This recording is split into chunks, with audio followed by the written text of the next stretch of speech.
Right, it is March 8th, 2025.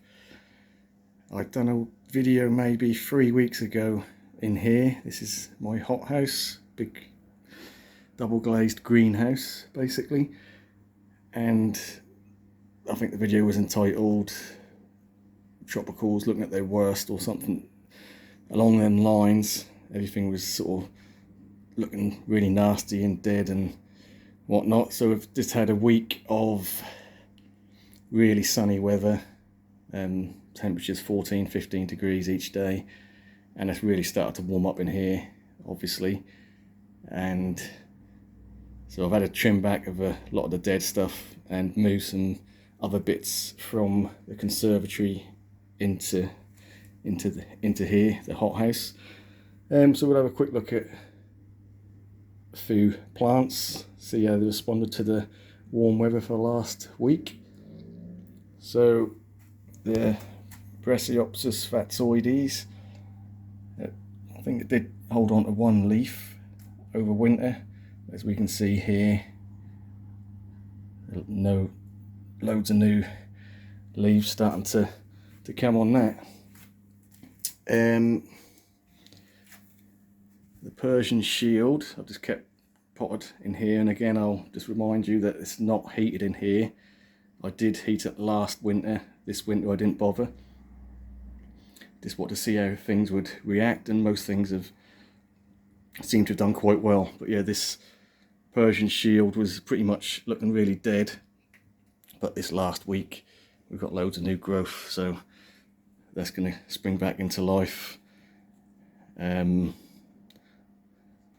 What else we got? Still got a leaf on burgundy stem, Alocasia. I've got a lot of divisions from my Jack's Giant from last year, and they sort of held on to their leaves. They're just about ready to be cut off now, but there'll be new leaves starting to develop and coming out soon. These are all Jack's Giant here as well. In fact, we can see here plenty of green in them, so they'll be fine. So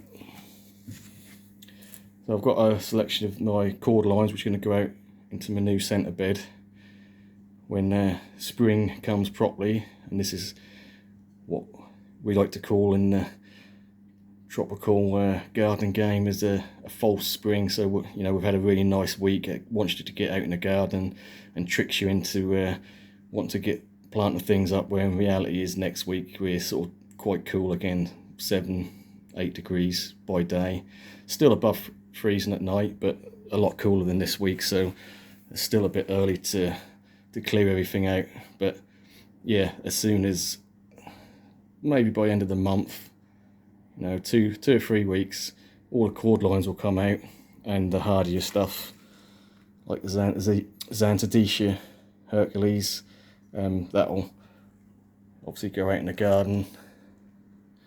Just waiting for that last sort of frost out the way, and we haven't had a frost for about, well, earlier in the week we did, sort of Monday, Tuesday, Wednesday, and then since then we haven't had a frost. But I mean, that could be the last frost of the year. We could have another cold week, I don't know.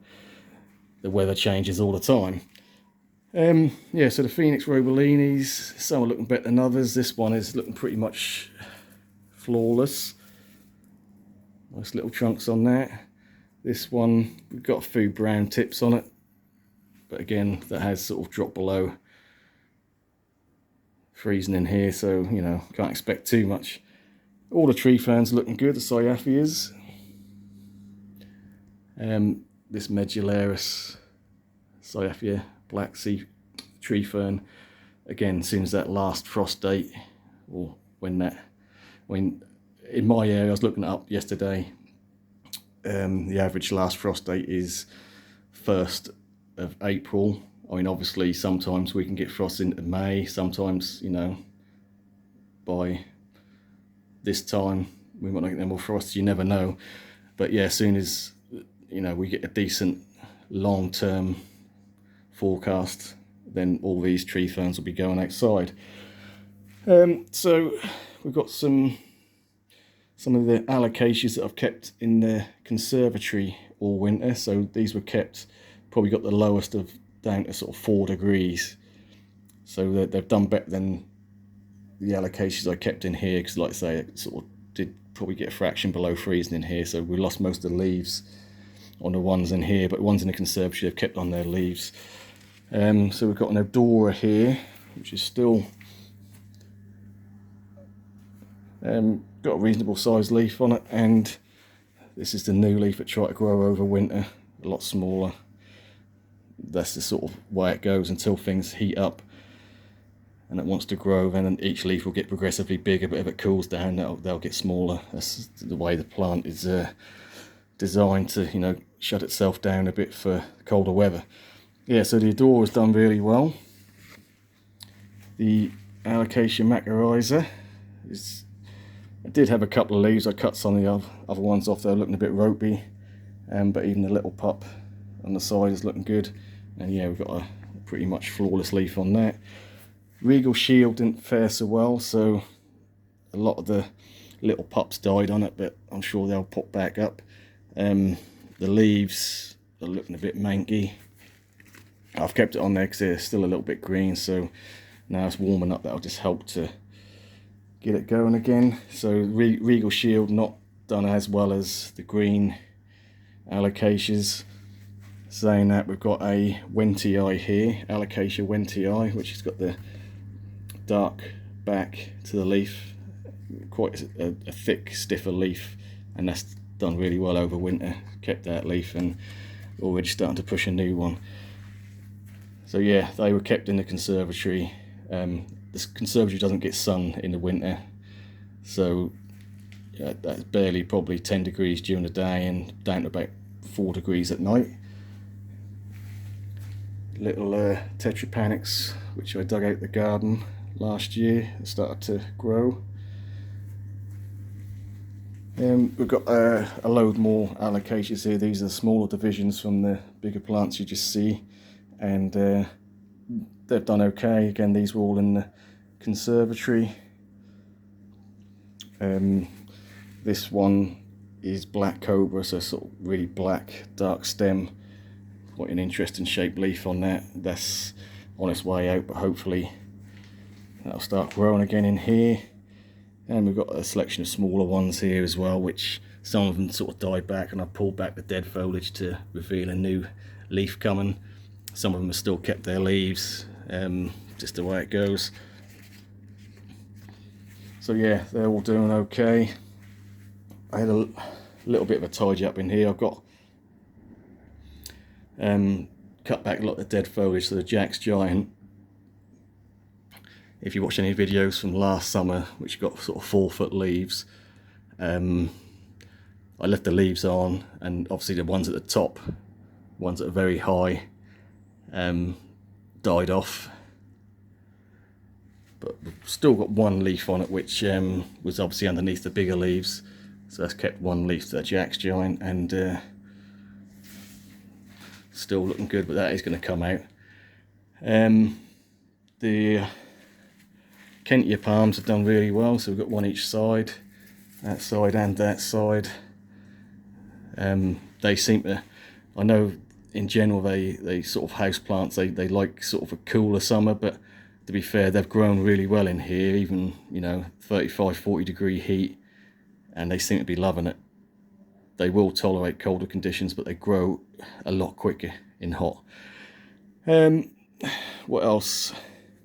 So even though the leaves are looking a bit manky on this Bird of Paradise, and that's due to hard water, I've got a solution for that this year, hopefully. I'll be using rainwater in a misting system with a little pump rather than, you know, mains fed hard water, which marks the leaves and make them go all nasty looking.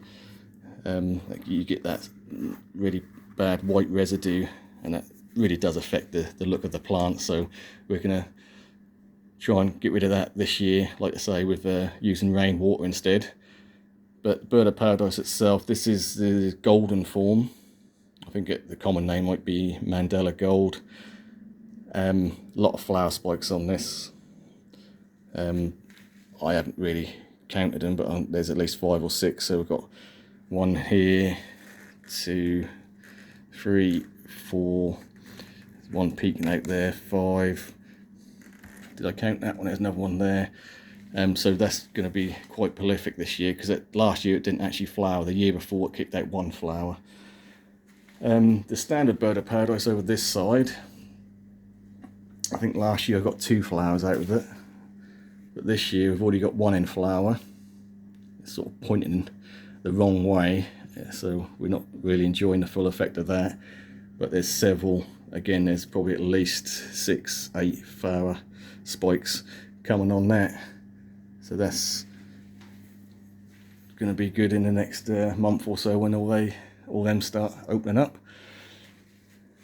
We've got the Cyagrus coronata, which is going to go in the garden this year because it's too big in here. It's already touching the ceiling, and we've got 11-foot ceilings in here, or the roof at the highest point is 11 foot, and that's touching and bending over, and that's not going to do any better in here than it will outside. I'm not going to say it's going to survive winter, but we'll give it a try. They're not as hardy as your standard queen palm, but not far off. So you never know. If we get a mild winter, it might survive. If it doesn't, no big deal. Because that's got to come out, because I'm planning to put a big Thai giant Alocasia in there to see how big I can get that in the summer. Right, yeah, so I have again brought my Enset Morellii from the conservatory, which again conditions down to 4 at night, maybe maxed out at 10 during the day. That's degrees Celsius. Been absolutely fine. Obviously I dug them out the garden, put them up in dry compost. So I've brought them back in here and just put a dribble of water in the pot just to moisten it up a little bit, and they're both ready to get going on that. The Enset Heniba, so it's kept this big leaf all winter, and we've got a roller here, so that's hopefully going to start pushing. Yeah, so I've got a few pots that go outside again as soon as that last frost comes. So I've got my avocado trees that I grew from seed a few years back. Again, some of the very top growth, looking manky, sort of got hit by the cold, but the lower leaves looking pretty good, so they'll go back outside, and they actually grow pretty well over the summer. We've got the Albizia, which is going to go in the garden this year, and we've got the tomato tree tomato, don't know which way round it is. Yeah, so that'll go outside, and that has dropped its leaves, but the all the growths are green, so apart from this one that might need to be cut off, but yeah, that'll come back into growth. All the bromeliads have been absolutely fine over winter. Again, I've not watered anything over here in the winter, because just due to, when it does heat up a little bit during the day and you get cold nights, you get condensation on the roof that drips down, so things are sort of kept naturally slightly damp. So I certainly haven't been watering anything other than the tree ferns, and now it's started to warm up this week. I have been watering other things, obviously, as and when I need to. It's not ridiculously hot in here, don't get me wrong. It's 14-15 degrees outside.